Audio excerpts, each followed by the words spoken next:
Bonsoir tout le monde, bienvenue à cette assemblée publique de consultation concernant la modification d'un projet de règlement modifiant le règlement de lotissement de la ville de McMasterville afin de modifier le tableau des dimensions minimales de l'eau par zone relativement aux zones MXT7 et MXT8 et de modifier les dispositions relatives au parc, au terrain de jeu et au maintien d'un espace naturel. Je suis accompagné de Mme Marie-Pierre Tremblay, qui est directrice de l'urbanisme et du développement durable à la ville de McMasterville, qui vous fera la présentation du projet de règlement. Merci beaucoup.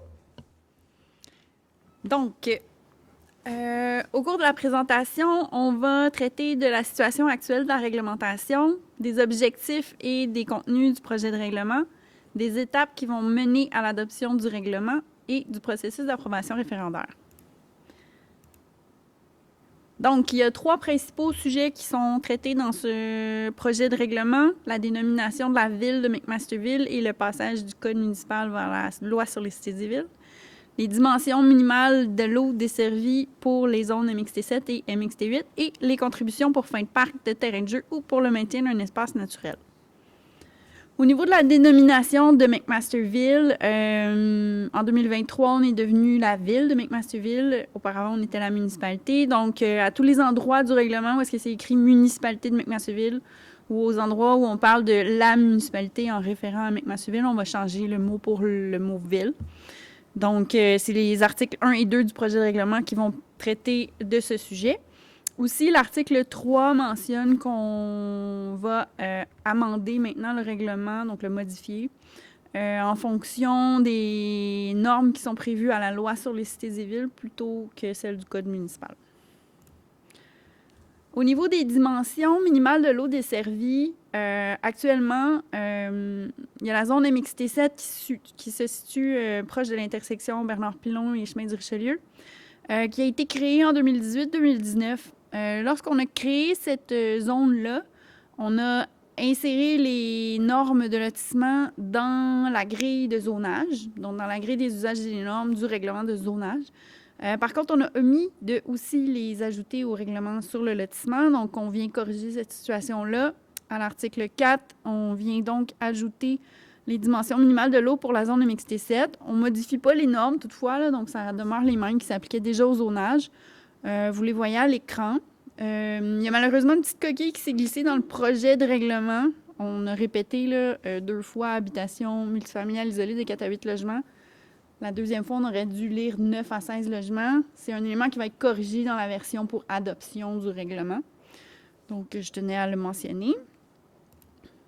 Ensuite, en 2019-2020, on a remplacé la zone C8 par la zone MXT8. C'est la zone qui correspond au Carrefour Laurier.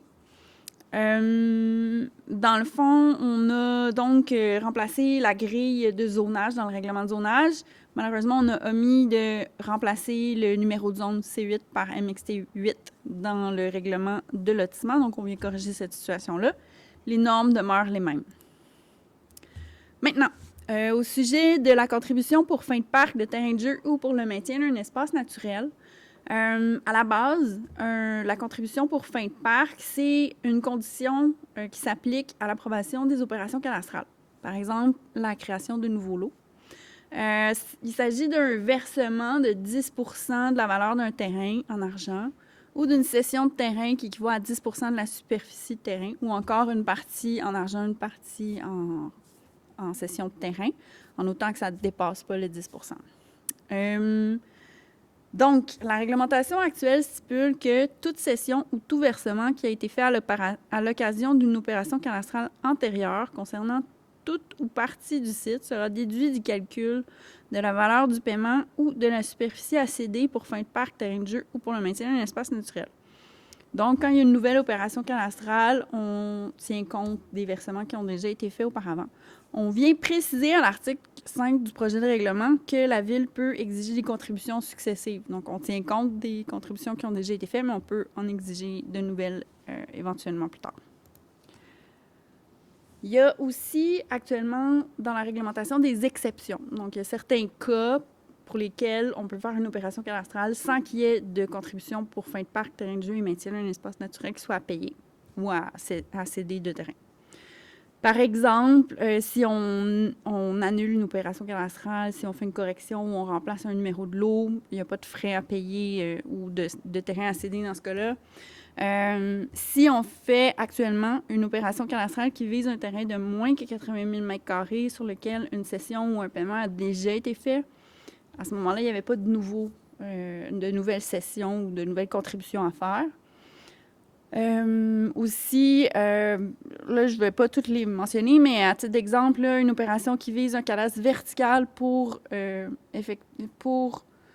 conversion d'un immeuble en copropriété, donc en condo. Il n'y avait pas de frais de parc à payer dans ce cas-là. Un autre exemple, c'est si deux voisins se cèdent une petite portion de l'eau, un à l'autre. Il n'y a pas de cession pour fin de parc à faire dans ce genre de cas-là.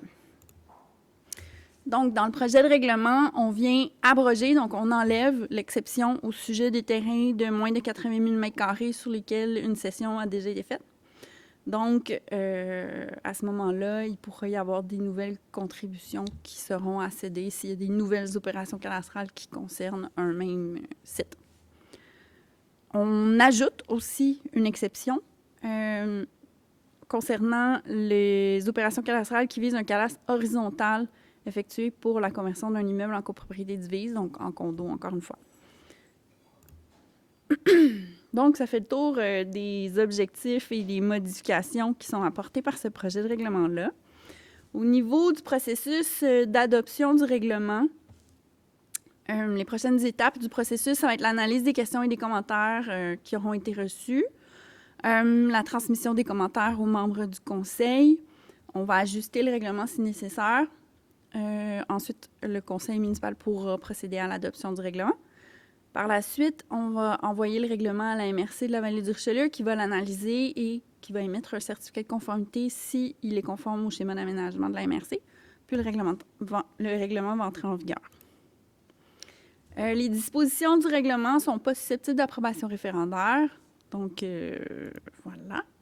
Donc, maintenant, on va arriver à la période de questions et de commentaires et à la conclusion. Donc, si jamais il y a des questions. Non. Excellent. Bien, je vous remercie beaucoup pour votre intérêt, puis je vous souhaite une bonne fin de soirée.